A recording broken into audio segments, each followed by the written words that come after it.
good evening, everybody. It's nice to be here. Sorry about the delayed start. It's modern technology for you. It hasn't been fixed. I did have a few video clips to show you, which I cannot do anymore, so we should be able to get through fairly quick without them. So I'll try not to hold you up, because I'm probably biting into everyone's Sunday Arvo nap that they'll be taking on the couch right now, so I'll get through this as quick as I can. Hopefully we can learn a few things from what we're looking at. It is great to be here.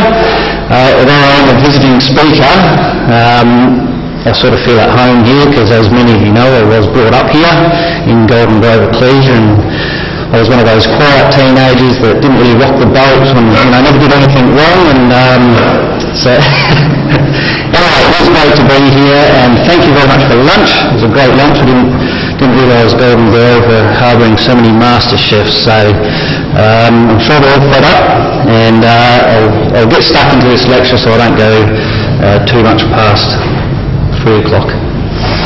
Anyway, our dying planet, can it survive? Now, quite simply, the answer is no. The Earth, as we know, pretty much is at breaking point where it is now, and the more you start looking into these, the things that are happening on the Earth, the more you really wonder how much longer this planet can continue going on and surviving the way it is before something catastrophic occurs and eliminates life as we know it now. I know they're strong words, but if you actually start looking into the way this world is run, any facet, any part of this world, how it's run, particularly if it's controlled by humans, you'll find that it's in absolute shambles.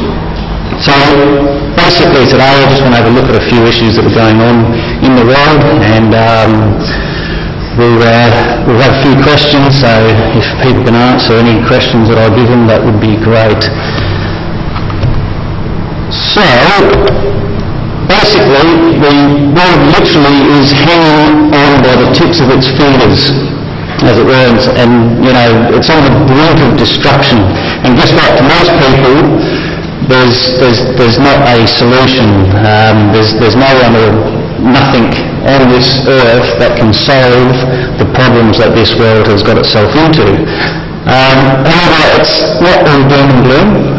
There is a solution, and obviously it's not a man-made solution.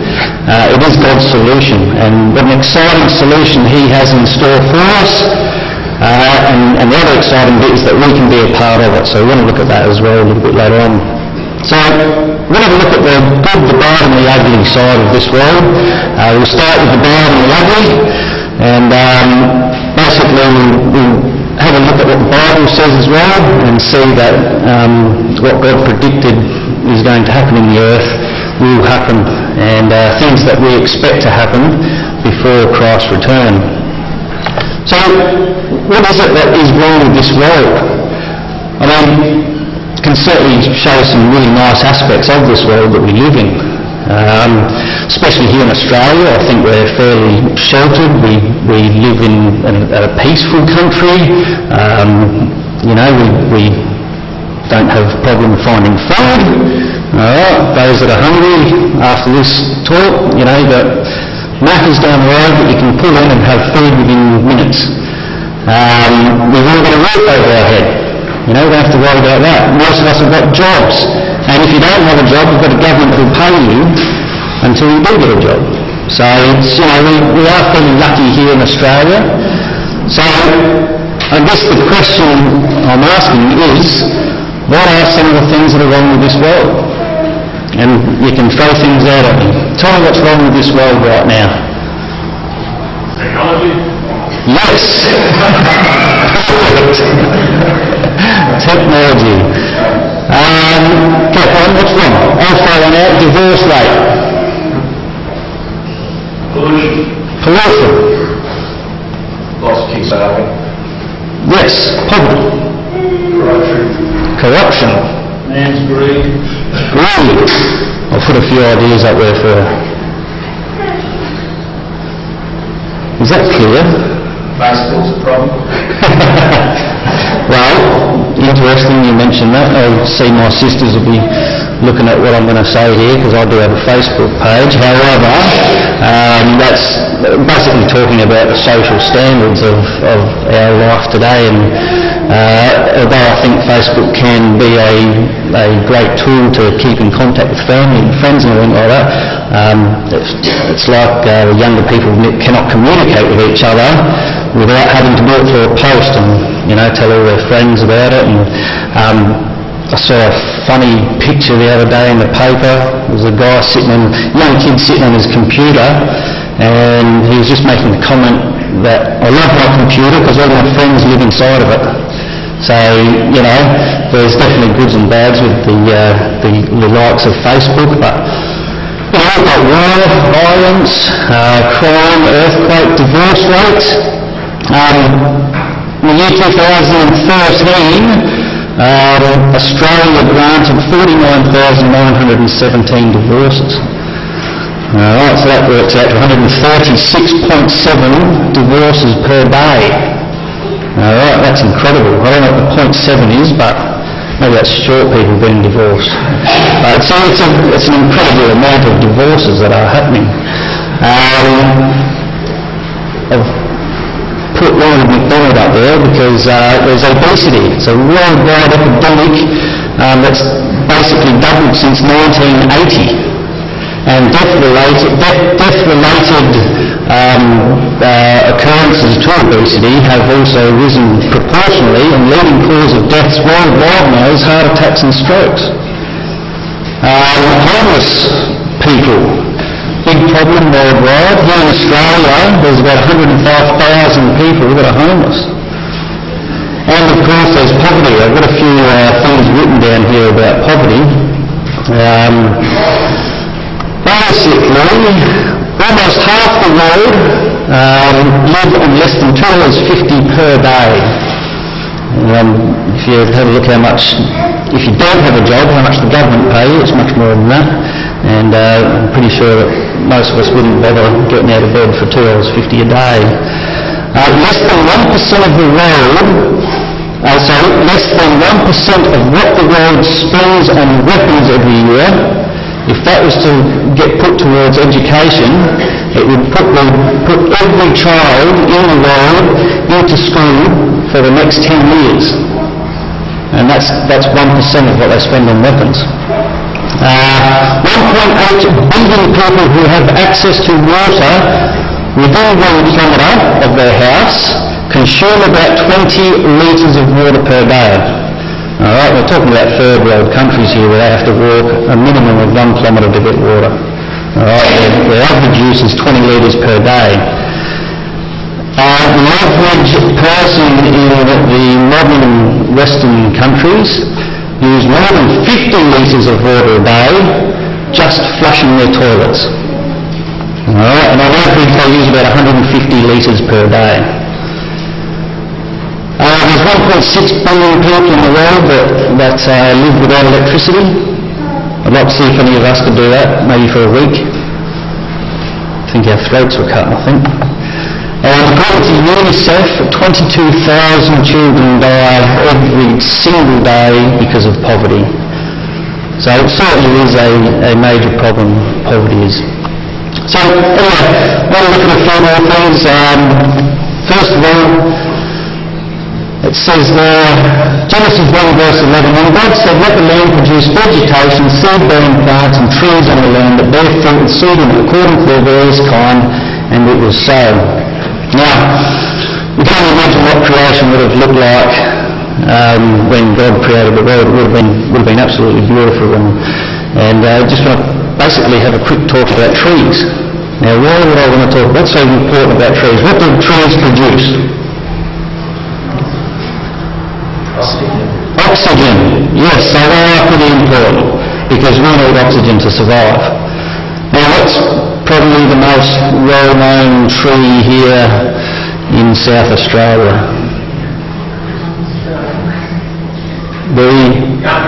Yes, the gum tree. Alright, now there's 4 interesting things about the gum tree. The gum tree produces food, fibre, building materials, shade, shelter. It protects the soil. It's home to birds, reptiles, insects, and all sorts of other wildlife. It prevents soil erosion and brings underground water to the surface. 1 acre of gum trees will produce enough oxygen to support 20 people. 1 acre of gum trees will drive moisture from the ground up through the trunk and disperse water out through the leaves to the value of about 12.5 tonnes per year of water gets put into the atmosphere, another life-providing source. So trees are an absolute miracle, the way they produce oxygen for us and things like that. So what are we doing with our trees? Well, deforestation at the moment is a massive problem worldwide. They're being destroyed at a rapid rate, and basically it's to make room for more roads and more housing estates and extend the borders of the cities and things like that.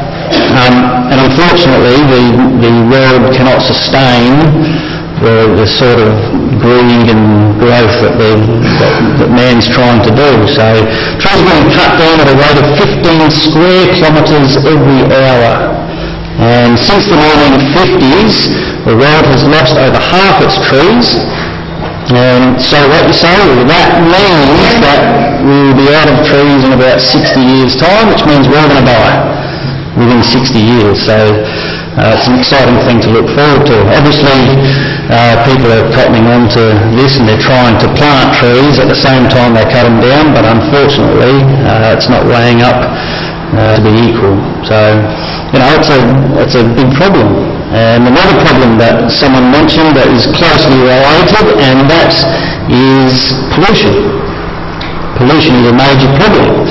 And yes, you can see there is an app for that. So if you want to download and see how clean your air is in your house, you can do so. And there's all sorts of different pollution. There's air pollution, land pollution, noise pollution, visual pollution, and water pollution, and the effects can be quite dangerous. There's lung disease, heart disease, cancer, irritation to skin and eyes that causes water loss in the body, which over time is extremely dangerous and can kill you. And if we have a look in Genesis 1 verse 31, it says there, God saw all that he made and it was very good. And you can only imagine what God thinks now when he looks down at the state that this earth is in.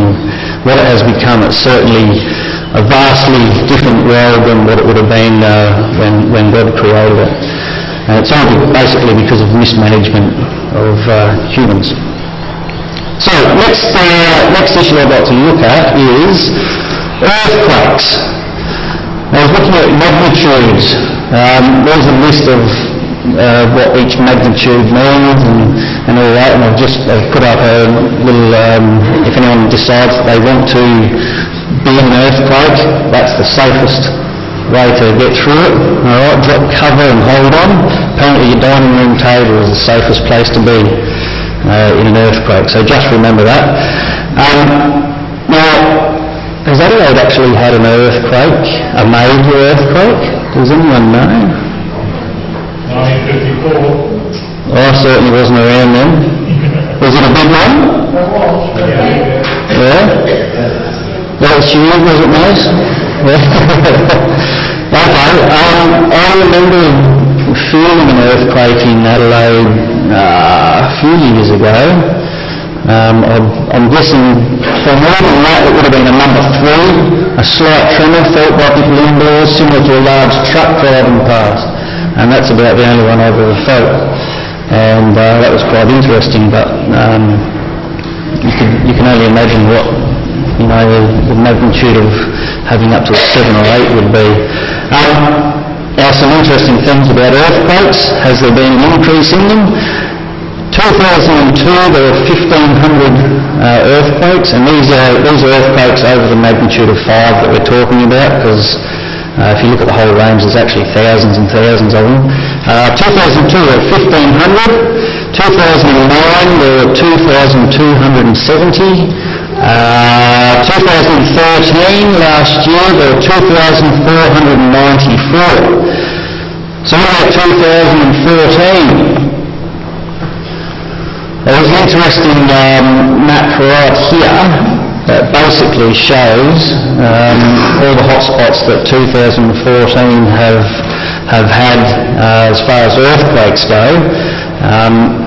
The interesting thing to note is that those spots, there have been 68 earthquakes, by the way. This is with a magnitude of 5 and over. And that list there is basically within the last 48 hours. Alright?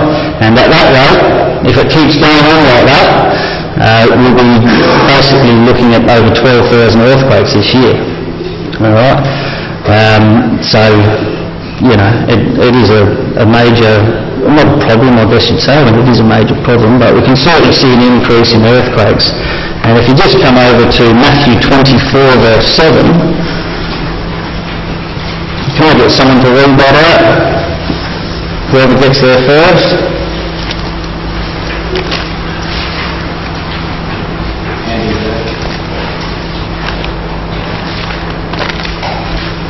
Matthew 24 verse 7. Do you want me to read now or just read it? Could you sign it as well for the deaf ones? Now? Yes, please. For nation shall rise against nation, and kingdom against kingdom, and there shall be famines and pestilences and earthquakes in diverse places. Thanks, Andy. So, you know, it's prophesied in the Bible that basically look out for earthquakes, and certainly do your research on that and you'll see a large increase in earthquakes, and they do seem to be getting worse and worse as well. So next issue I want to look at, and that is war and violence. What about this war and violent conflicts? We hear of this happening, don't we, on a daily basis. We've got the war in Iraq, the war in Afghanistan. Israel seems to be in some sort of skirmish every second week. There's gang wars, drug wars, war against terrorism. And of course we've got the current situation over with Ukraine and Russia, which will certainly be interesting to see how that pans out over the next few weeks. Now, I just thought I'd have a look on the internet to see what skirmishes and violent conflicts are happening right now as we're sitting in this hall. It's all nice and peaceful in here, but what's happening around the world? And that's what the map came up with. That's where there are violent conflicts happening around the world right now, and you can see that it's pretty much every part of the world has got some sort of violent conflict going on. And it's interesting, look at Australia, the lucky country. Alright, and certainly we don't get to see any of that happening in our country. It's interesting to note also the amount of money being spent on military aid. In 2001, USA spent $316 billion on military aid. Last year, 2013, they spent $615 billion, so it's basically doubled. Worldwide military expenditure is $1.7 trillion. Which equates to $249 per person. Now, does anyone know what constitutes a war? What makes a war a war? Basically, it's more than 1,000 battle deaths within a certain period of time. And if you have a look at this next list as well, you'll see, you might not be able to read that real well, I'm not too sure, but basically that there's a list of current wars that are happening at the moment and how many people have died, and these are the longest lasting wars that are running at the moment. Basically that fourth column there is total recorded deaths, if you can see those numbers. The fifth column is total recorded deaths for the last 6 months, and basically that number comes to 120,995, and the unrecorded deaths. Obviously there's going to be lots of unrecorded or missing people, all that sort of thing, so big problem. What does the Bible say? Matthew 24 verse 6. We hear of wars and rumours of wars. Make sure you're not alarmed. These things must take place. And we're certainly seeing these things take place around us now. Another issue, decline in moral behaviour. What is morality? Can anyone give me a definition of morality? A simple one like difference between right and wrong. Difference between right and wrong. That's exactly right. That's not wrong. Morality is practicing right behaviour and conforming to a standard. And obviously God defines what morality is, so it's his standards that we are to follow. And morality certainly is on the decline. Can anyone give me some examples of declining morality?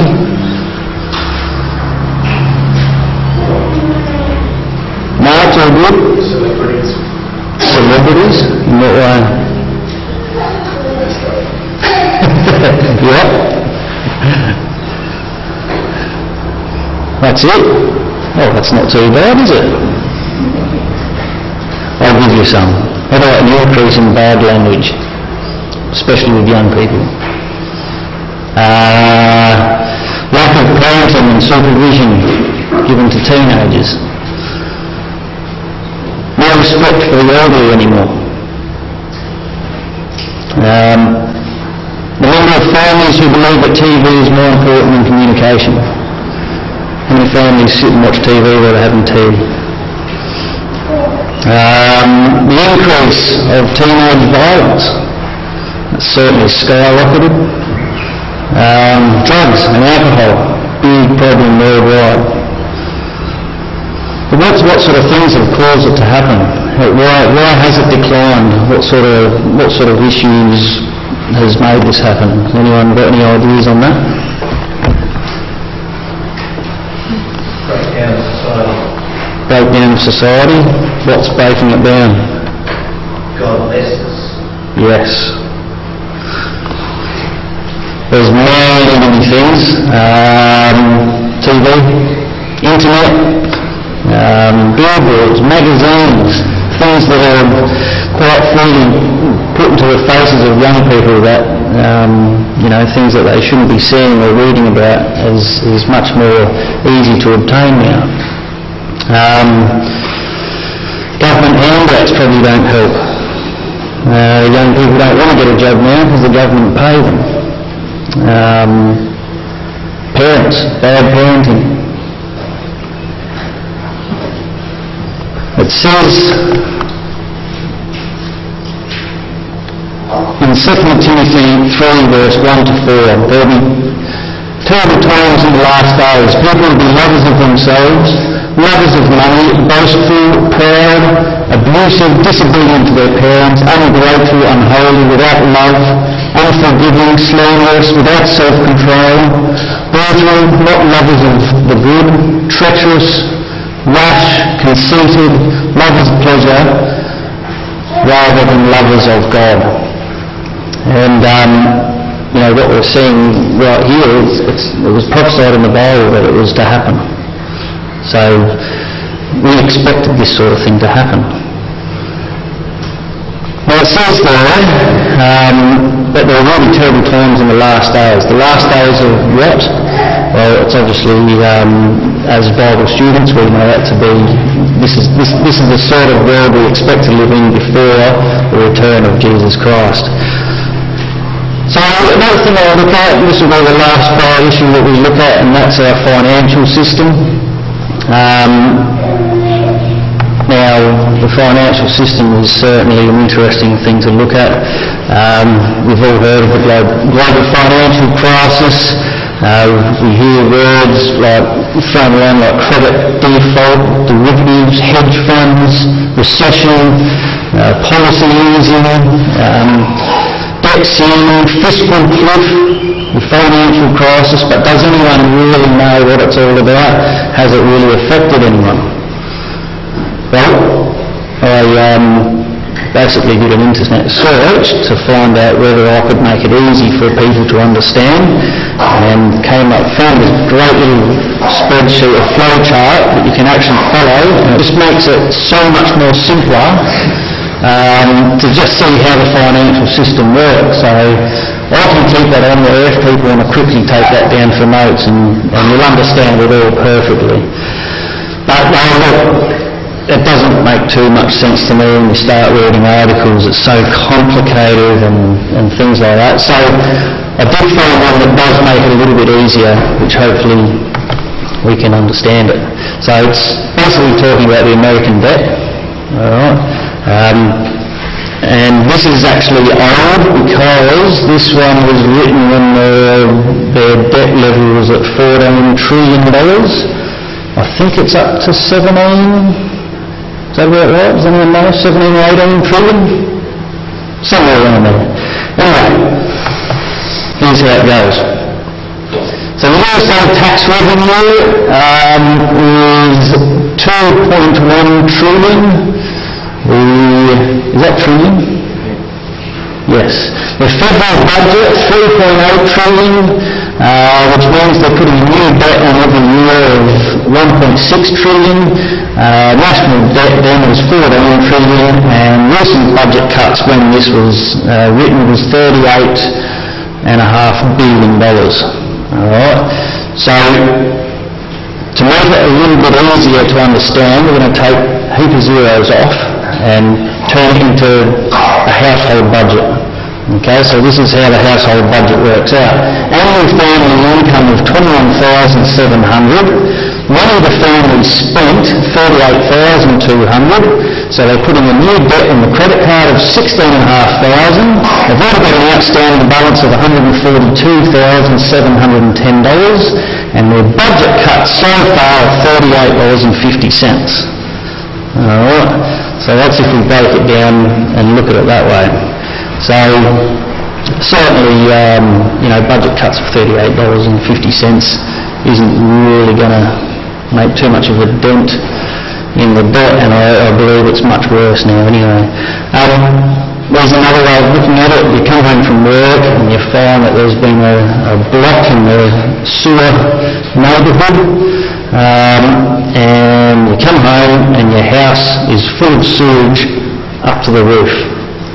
Alright, what do you think you should do? Raise the ceiling or remove the sewage? Alright, and obviously America just keep raising it and raising it and raising it. Right, the next slide was a video clip which I will play, even though it's going to be silent. I'll play it. Basically it's a visualisation of America's debt, and I'll try and think of something to say while it plays, but I can hear it playing anywhere. Okay, so that's what $10,000 looks like. Okay, there's $1 million. Alright, that's $100 million, and the couch that she's sitting on is $46.7 million. Step it up. $2 billion, that is. Here's what 1 trillion looks like. I didn't know it was such a big jump between a billion and a trillion, but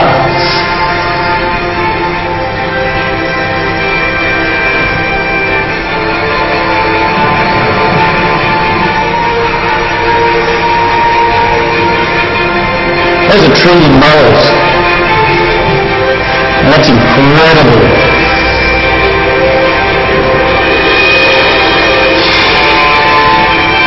$16.3 trillion.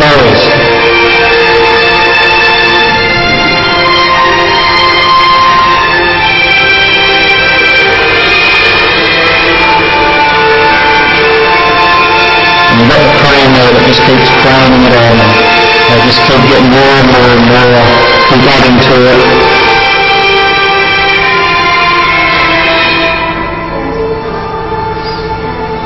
So anyway, there you go. That's just a visualisation of what $16 trillion looks like. Stacked up like that, I think they're higher than any building they've actually got in New York.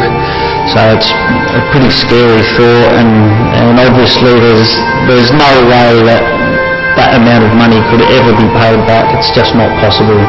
So something's going to have to break at some stage. It's just a matter of when, I guess. What about Australia? We seem to be going pretty good here. We're immune from all this. Everything seems to be running quite alright here. Well, I just want you to have a look at these articles here.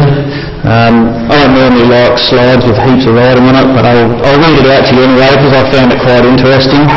The International Monetary Fund, this was written in February of this year as well. The International Monetary Fund this week warned Australia's budget position over the past 6 months is deteriorating at the fastest pace of any of the world's 29 most advanced economies.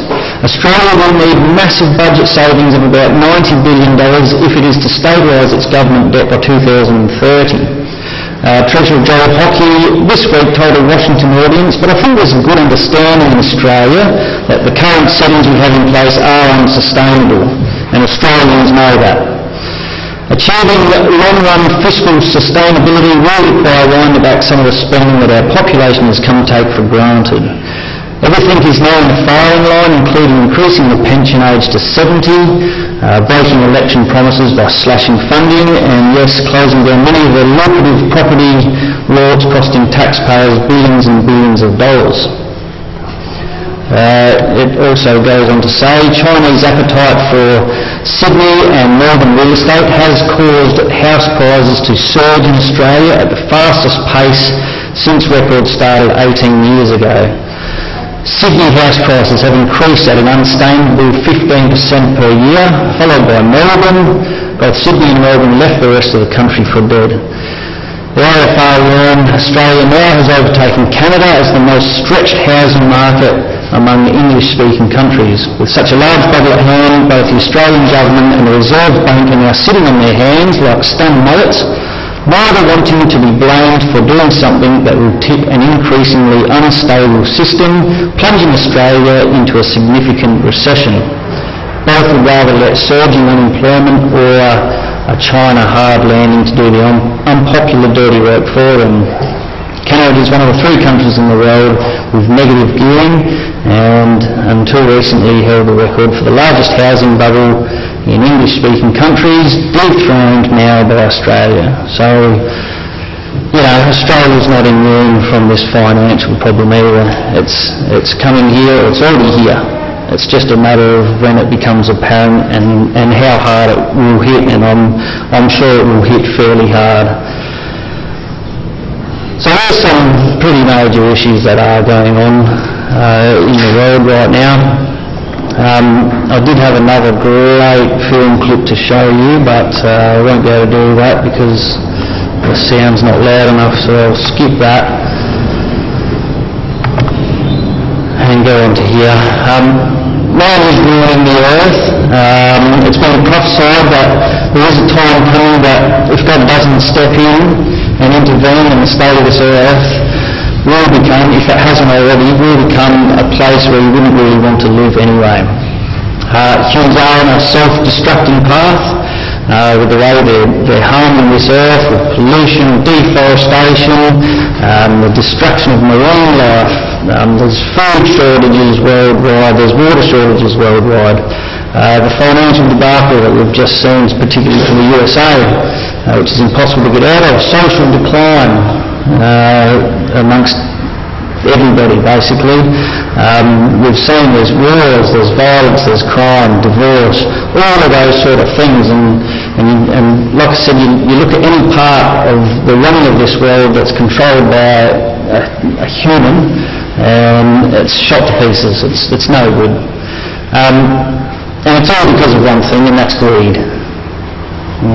Greed, basically humans living on greed and just wanting more. It's all about me, and you know, it just cannot go on that way. So it isn't all doom and gloom. Alright, God has a plan and purpose with this earth. Revelation 11 verse 18 says that he will destroy them which destroy the earth. Right, which is a pretty full-on statement. God's plan and purpose involves sending his Son back to this earth. We see that in Acts 1 verse 11. I'm sure we all know that, straight off by heart. He's sending him back to basically fix what we know to be an unfixable situation.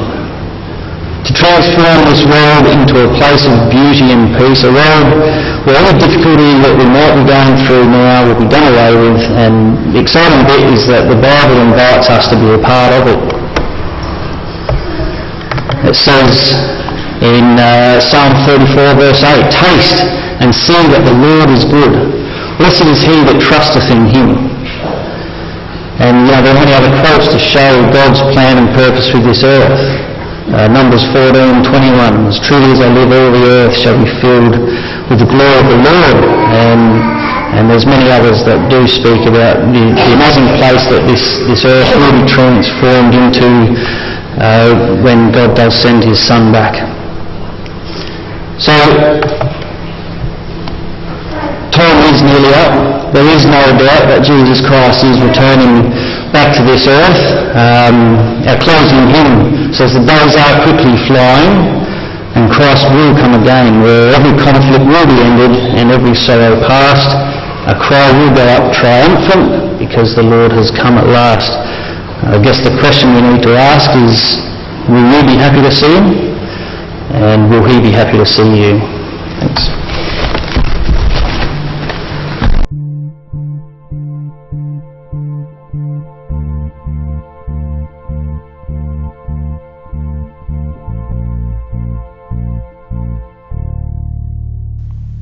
Hi, I'm Mike Steele, and I'm a Christadelphian, and I've been one for pretty well all my adult life. You're probably wanting to know, what does the word Christadelphian mean? It simply means brethren of Christ, and we believe that if you want to be a true follower of Christ, you really need to know what this book, the Holy Bible, really does teach. And we would love to have the opportunity to show you what the Christadelphians believe and how it is based on this Bible. We get very excited about the Bible because it foretells the future in such accurate detail, particularly Bible prophecy, and we believe the return of the Lord Jesus Christ is very soon to happen on the face of this earth, particularly when you look at the prophecies regarding the nation of Israel and Russia and Europe and other nations. You'll be fascinated to know what this Bible really does teach about what is going on in our earth today. We would encourage you to have a look at this website that we've put together for you. It shows you all about the Christadelphians, what we believe, and also what this Bible really does teach. Christadelphians are what we call a lay movement. That is, nobody gets paid anything. So we're not on a recruitment drive whatsoever to get more Christadelphians. We simply want you to understand what this book really does teach and have the opportunity to search out the matter for yourself. So enjoy our website. It talks all about the Bible. It talks about our beliefs, and it even has some of the seminars that we do quite often in our halls. So enjoy it, and if you need to contact us at any time, please do so through the website, and we would be only too pleased to be able to talk to you further about these important matters. Thank you very much.